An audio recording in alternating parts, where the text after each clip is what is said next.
I simply remember my favorite things, and then I don't feel so bad.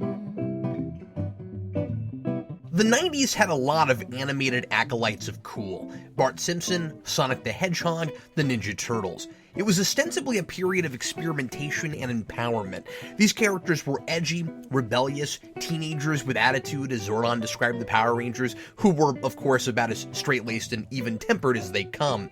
The message was be yourself, and rules are made to be broken, yet many of these new role models seem to go about it the same way, with the backward hats and the sunglasses and the universal parental disrespect, encouraging kids to act just like them rather than to really go their own way. It wasn't so much about conformity and nonconformity as it was about cool and uncool. And so this new anti-establishment attitude, as so many social movements and trends that might really be onto something tend to do, became a fad. And now cool was an establishment all its own. One you had to squarely fit into if you didn't want to be called a geek or a nerd. So, you know, all those once disparaging terms we use now to call people who really are cool. Oh, how the tables have turned. And so, as with the Power Rangers example, companies jumped on this bandwagon to appeal to the kids, and it didn't matter if your characters really embodied the ideals of this new cool movement so long as they walked the cool walk and talked the cool talk.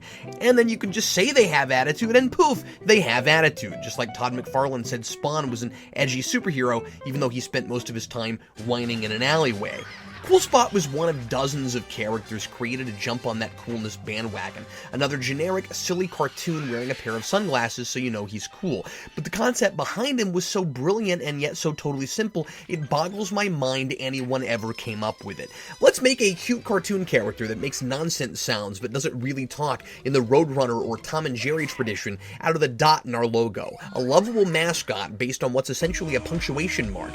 Pac-Man may have been an inspiration for personifying a basic circle given his immense success in the 80s and considering there was a 7-Up Pac-Man tie-in commercial in 1982. That had a red Pac-Man that seems to be like half Cool Spot before spots were leaping off soda cans and wreaking havoc on people's kitchens. I want to play that version of Pac-Man, by the way, with 7-Up bottles as bonus foods, and oh my, he's a 7-Up-aholic. And look at the ghosts. They look like they're going to need to go to AA meetings for drinking too much soda. It's like Doug Stamper in a Pac-Man game. Spot's sporting the stereotypical sunglasses, often at night, just like Corey Hart. He's got the rebellious attitude and he likes to break all the rules. It's a fitting appropriation of cool because since 1967, 7-Up has been the uncola, branded in the era that invented cool.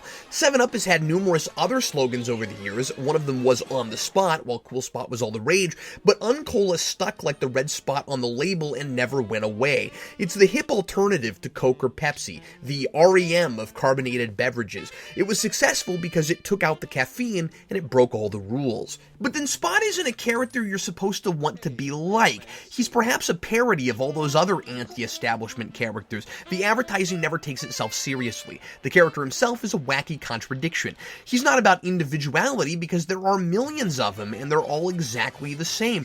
And again, they're all that generic cool stereotype. So 7-Up is making fun of the trend while simultaneously capitalizing on it. It isn't trying to convince you that it'll make you hipper or cooler if you drink it, that you'll be like the spots on the bottles, but rather telling us 7-Up is timelessly hip by lampooning a major trend.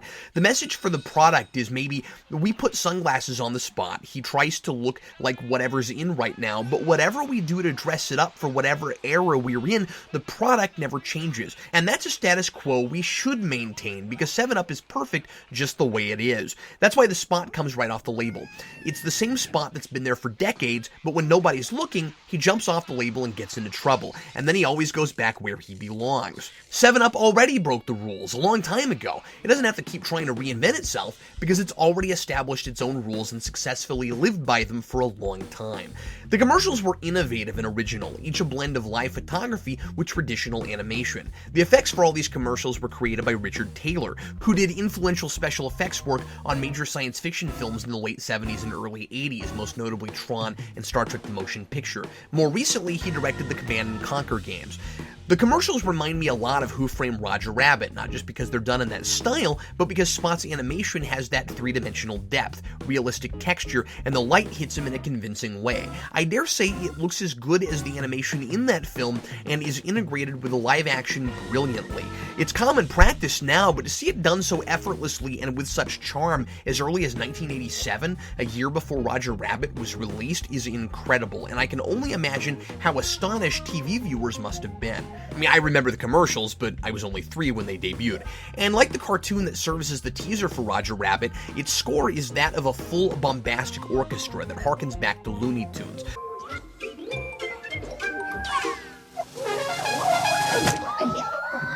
Spot has his own little melody that often plays when he jumps off a can, and the commercials use a lot of familiar public domain melodies to accentuate the comedy. They feel more like mini-movies or live-action cartoons than commercials. Spot captured the imagination because the logo secretly was the mascot. Whenever you got a can or a soda, you had one of these cute, lovable, quarter-sized troublemakers, but like the brave little toaster or the toys from Toy Story, you'd never see them jump off or move because they were always so careful nobody knew they were secretly alive. They were completely unique in that way, and they were also unusual because they weren't a single character. Every spot on every logo was the same, but there were millions of them, like tribbles. It's hard not to wonder what Spot culture is like. Do they have individual names? Is that high-pitched gibberish an actual language? What happens to them when their house gets sent to the trash compactor? It's hard not to love them because while they do, for whatever reason, seem to epitomize cool, they also yearn to be cool. This whole unknown species forced to blend in with the crowd and play their small part in a society they can't be in, just filling in the space between the 7 and the up when all they really want is to be part of the action. Maybe they would each find their own individuality if only they were allowed to join the fun with humanity. Every Spot was voiced by none other than Townsend Coleman, the voice of the animated Tick. Obviously, his silly nonsense syllables have been artificially modulated up like Alvin and the Chipmunks and given some sort of slight reverb effect that gives them a weird metallic sound, almost like they're standing inside a soda can. It's unrecognizable, and I wish I could say I picked up on Coleman's voice myself, but there is one Tick episode where he does sound a lot like a Spot, and that's in an episode called Coach Fussel's Lament, where Brainchild transforms the Tick into a two-headed bird that only speaks high school French. Je m'appelle le Tic. J'ai une grande plume et deux têtes. I also love the commercial's consistency and scale. My favorite commercial is the one with the giant Spot that leaps off the side of a truck to let out all the other Spots in the cans in the back so they can mess with the lights and the radio and prank the delivery guys. I feel bad for the Spot on the guy's hat, though. He never comes alive, but you know there's gotta be a sentient Spot there, because every Spot can come alive, and he's gotta be wishing he could get in on the action. I don't know that these commercials ever made me want a 7-Up. I've never been a clear soda guy really beyond Mountain Dew, if that even counts. But they were so eye-catching and whimsical, they made me want to see more Spot. They probably owe a lot to the California Raisins, who also never really made me want to go out and buy the product, but made me feel like I was watching my favorite Saturday morning cartoon whenever they happened to be on the screen. And like the Raisins, there was a lot of Spot merchandise. There were bendable figures and lawn chairs and even a telephone. My favorite is an item I found several years ago at a yard sale, a plush Spot you can turn inside out that turns into a 7-Up can. Maybe the closest you could ever come to seeing the Spot in the can come alive. Years later, Spot arguably became even better known for his video games than his commercials. He doesn't even have his own wiki page, and when you click on the Cool Spot referencing link in the 7-Up wiki, it directs you to the 16-bit video game. Besides McDonald's, I don't think any other food mascot had more prevalence in video games in the 90s than Cool Spot did. Spot was in 4 games, 5 if you count Spot Goes to Hollywood as 2, since the Saturn and the PlayStation versions had similar graphics and gameplay, but different levels to the Genesis version. I'm going to focus primarily on the 2 most popular ones, which were the ones I grew up with. The first, simply titled Spot, was released on the NES in 1990. It's essentially Video Othello, known for at least a century before that as Reversi, with cute Spot animations to give the game some character. It's not going to pass a whole afternoon, but it's still fun as long as you have somebody else to play with. I always found playing a game like this against a computer to be kind of dull. The object, of course, is to dominate the board by littering it with your color of pieces. Odd to see yellow or orange circles transform into red spots, but it's not like the game would make any sense if they were all the same color. You can turn any of your opponent's pieces into yours if you place one of your own adjacent to theirs, and the main strategy is stealing as many pieces as you can without opening your opposition to take them back or take more of yours by getting your pieces too close to his. You can move in any direction, and you can skip a space. If you move to a space adjacent to your chosen piece, it clones that spot and puts it in that space. But if you skip, you take that spot with you, leaving an opening. This was my introduction to Othello, and I was so spoiled as a kid by everything happening automatically that I could never get into playing it with physical pieces. It's a great beginning strategy game for kids and still enjoyable enough as an adult, though I must admit it's not as entertaining as it was when the cute animations and music cues were a novelty to my 8-year-old self. The game surprisingly goes above and beyond in an attempt to increase replay value by offering customizable boards. You can remove any spaces but the corners and create your own challenging setups, forcing players to skip around and strategize based on sections of the board they can't physically get to. I also appreciate the 4-player option. Like in Super Smash Bros., you can toggle each position as a human player, a computer player, or eliminate it entirely, and you don't need a multi-tap to play with 4 people. Since it's a turn-based game, you can use one controller for multiple players and just pass it around. Adding the Spot mascot to what was originally developed as a budget game called Infection really livened it up and made it a much larger success than it would have been even at a higher price point than it would have had without the 7-Up license. Spot's animations, sound effects, and classic cartoon-inspired musical cues are true to the commercials. There are only so many animations and they get a little redundant, though I don't mind seeing Spot cartwheel or roller skate over and over again. It only feels lame when you see the same animation twice in succession.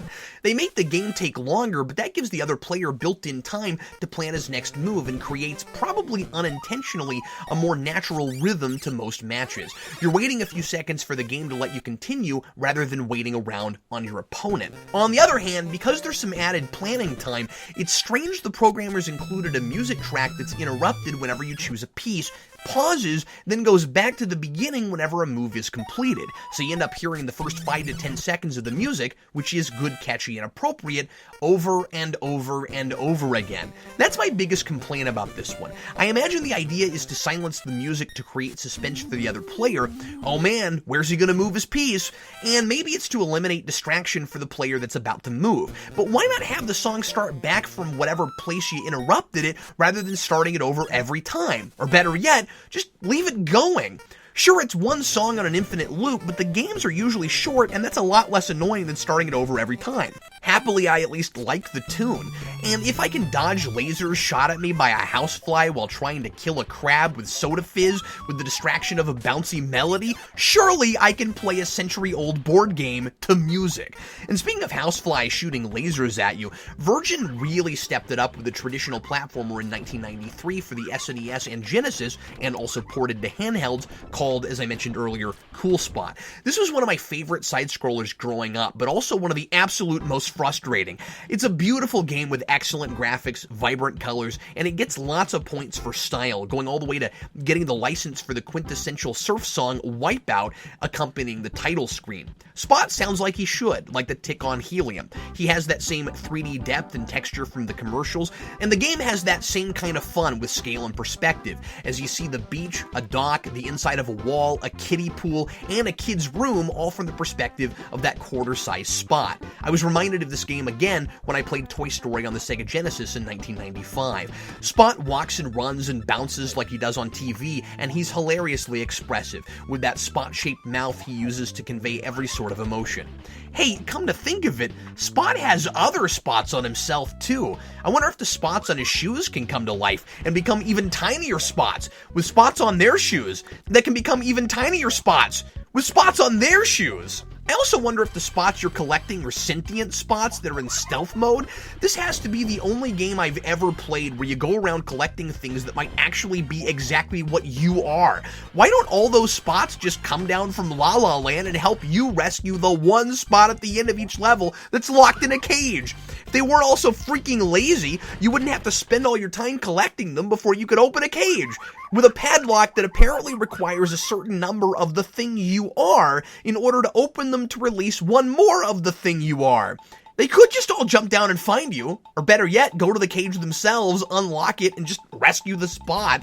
But this game has no real story, and it's all an excuse to create its own set of rules and try to separate itself from other platformers, which it does pretty well. We don't know who locked these spots in cages. There's no evil dragon or dinosaur or mad scientist to fight at the end, and I couldn't tell you if I traveled through a bunch of places and then double backed once I got through Spot's own version of Marble Madness and somebody went through and just reconstructed every level again to make it mazier, longer, and filled with more enemies, or if I went in a big symmetrical circle that just happens to have identical looking locales directly across from each other. It's obviously just to save time on programming. Instead of 11 unique levels, we'll just copy the design of 5, rearrange them, and reverse the order after one unique level in the middle for 7 through 11. Although I guess that's kind of clever. 7-Eleven? Wait, this game isn't here to promote a gas station. Maybe it's a cross-promotion. You can certainly buy 7-Up at a 7-Eleven. Those companies should have teamed up. This convenience store should have been a 7-Eleven. That would have been genius. Why do I not work in advertising? Depending on the difficulty level you're playing on, you need to collect a certain number of spots to open the cage and finish the level. For some reason, there's a % sign next to the spot collection meter, even though there's always 100 spots in each level. So one spot is always 1%. I mean, it's accurate, but it's misleading, because you'd figure percent would imply how much of the total you've accumulated toward the goal. If you play on easy, you need 30% of the spots to finish the level. It would be really helpful if it told you what % of what you need you had collected instead of flashing the number required at the beginning of the level and hoping you'll remember. You shoot enemies with a never-ending stream of fizz, pick up 7-Up bottles they sometimes leave behind to replenish your health, and keep track of your health with an amusing spot icon in the corner that slowly starts to droop down until you lose a life.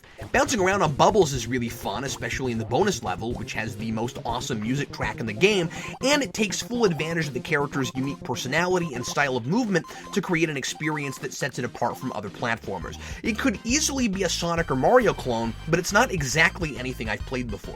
It's not straight right to left like a lot of Mario levels, or filled with multiple paths like a lot of Sonic levels. It's more like traversing a maze in a dungeon game, although the cage usually is on the farthest side of the stage from where you start out. It might have been neat to include a level where the cage is right next to you, but you have to run off pretty far to collect every spot and then come back. It might have benefited from taking advantage of that potential for a puzzle element without making the game so much about killing enemies and insane, sometimes totally unfair platforming. While it's totally playable and bursting with style, it's one of those insanely hard platformers that you need to put enough hours into to totally beat that you start to question your sanity for even attempting it.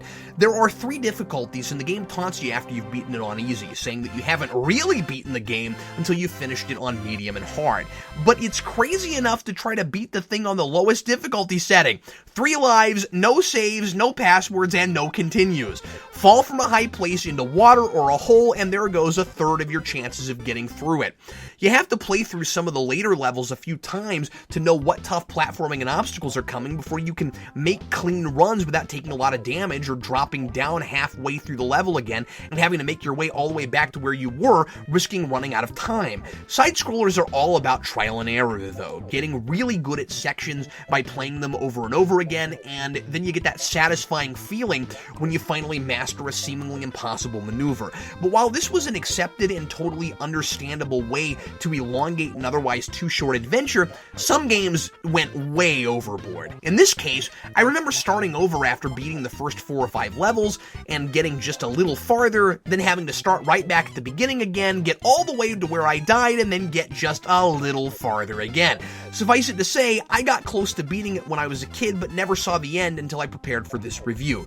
And I don't mind admitting, I had to use save states a couple times toward the end. And when I say the end, I mean the end of easy. Easy is challenging enough. It's at least Sonic 2 hard, and harder, I think, because of the lack of continues and the more stingy supply of 1-ups. Normal and hard should have been called ludicrous and hold on to your butts. Both modes are just out of control. It isn't just that there's more enemies or that you have to get more spots or that there's less time on the clock. It's everything. In medium, you need 60 spots, and in hard, you need 90. I can't get past the first level on hard. It's like the whole beach woke up and decided to end 7-Up. Those Sprite-drinking crabs ain't fooling around now. But hey, if you want to play Super Star Wars as a spot instead of Luke Skywalker, you knock yourself out. Oh, and don't remind Spot that he is a sprite. That ticks him off. Some of the challenge isn't exactly fair. Enemies get a lot of cheap shots in because you have to get too close sometimes to hit them. You can shoot in any direction, but you can't stop and shoot. So if you want to hit something at a diagonal, you have to move toward it to shoot, which is awkward and makes it really hard to aim.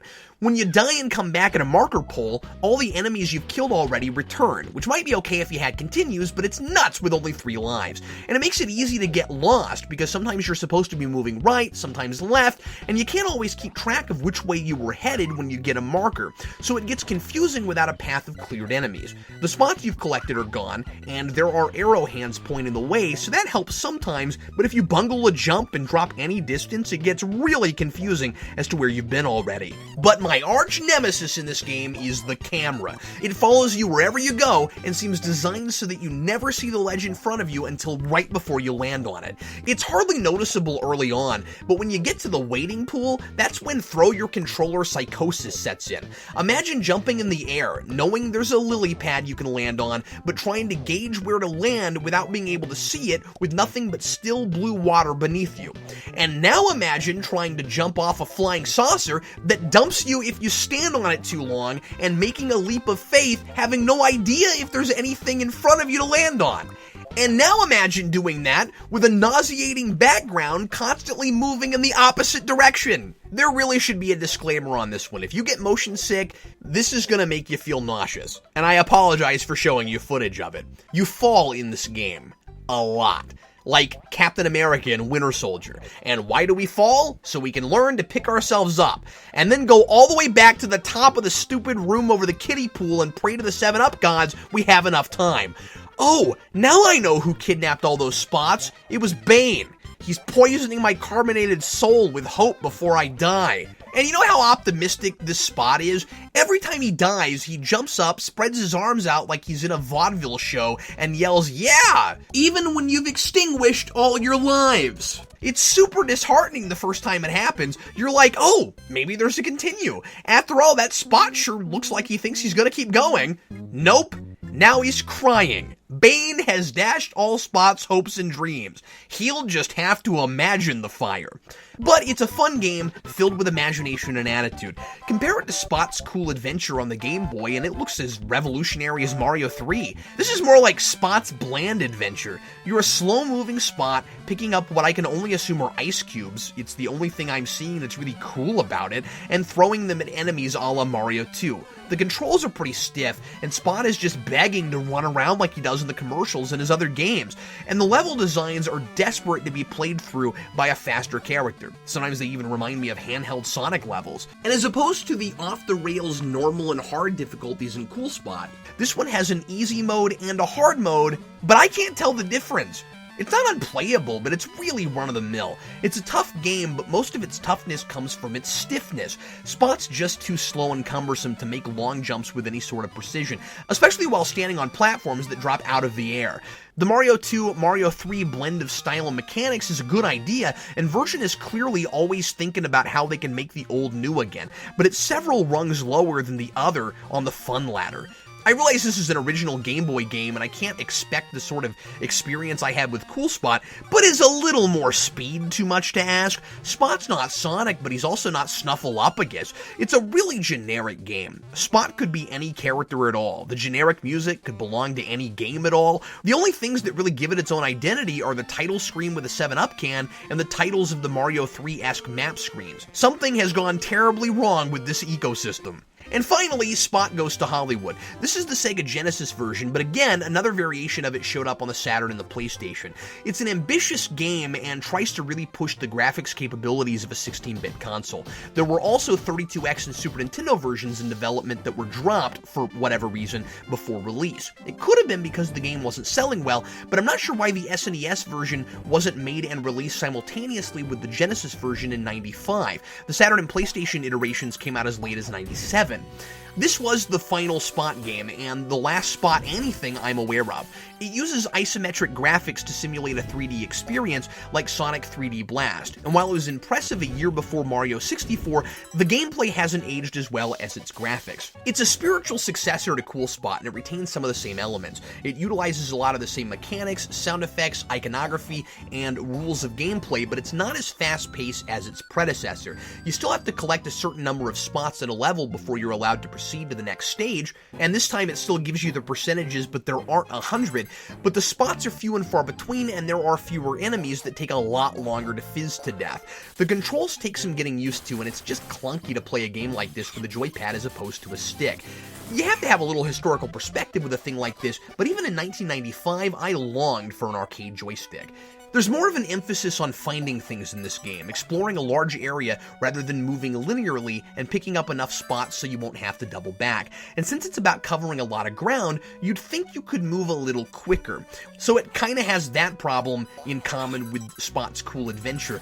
Whenever you fall short trying to traverse a gap, which happens as much or more as it does in the previous game because perspective is harder to judge, you sometimes have to walk a pretty long distance back to a staircase or a platform that will allow you to get back to where you were, and it's super tedious. There's a lot of walking around across a wall looking for an opening that'll let you start climbing up the spots or other items you can see from the ground, and I keep wishing I could get in a truck or something and just drive around.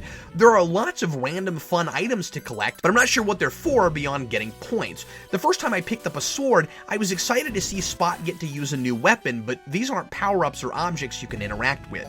Maybe it's fun if you're going for 100% completion, but then there's all these places with items that I just can't even figure out how to get to. I'm sure there's a way, but I'm tempted to turn it off and go back and play Cool Spot than I am to figure that out. The game has a decisively different flavor from Cool Spot because of the movie theme. Spot is trapped in various generic movie genres, starts with pirates, and now everything seems to be made for his scale. I appreciate the effort in not just giving us more of the same, but like Spot's Cool Adventure, it feels like this could be anyone's game, and there's nothing uniquely Spot about it, beyond what he's brought with him from the previous game. This one's more involved than the others, with some variety in its level design and a larger scope, and yay for a password system, but I find that while Cool Spot could be nerve-wracking in all the falling and retracting steps, I have a whole lot less patience for this. So with the return of X-Files, Twin Peaks, Surge, Donkey Kong Country, and Goosebumps, where, pray tell, is Cool Spot? Advertisers naturally jumped on this coolness fad in the late 80s and early 90s, and some of those became outdated and wouldn't sell products the same way now, like Burger King's Kid Vid. But Chester Cheetah is still around. Kool-Aid just brought back the Kool-Aid Man. Oh yeah! Sonic's had his up and downs, but he's a product of that rebellious underdog anti-establishment attitude, and he still has a ginormous fan following. 7-Up had one of the most successful ad campaigns of all time, and a mascot that became nearly as recognizable as Ronald McDonald, and they unceremoniously dropped him like the ghost of Dave Thomas. He was so prevalent when I was a kid, I couldn't have imagined 7-Up getting rid of him. That would be like Captain Crunch losing the Captain, or Pillsbury getting rid of their Doughboy. Spot wasn't 7-Up's first or only mascot, of course. Fido Dido came back in the early 2000s, but Spot is always there on that logo, even when he doesn't have his sunglasses or that ambiguous round-mouthed expression. With the return of all these decades-old properties, including advertising mascots, perhaps Spot should return exactly as he was and make fun of how today's beloved characters are mostly yesterday's beloved characters. Any way you spin it, Spot was genius advertising, and I'm totally confounded as to why 7-Up isn't using him anymore.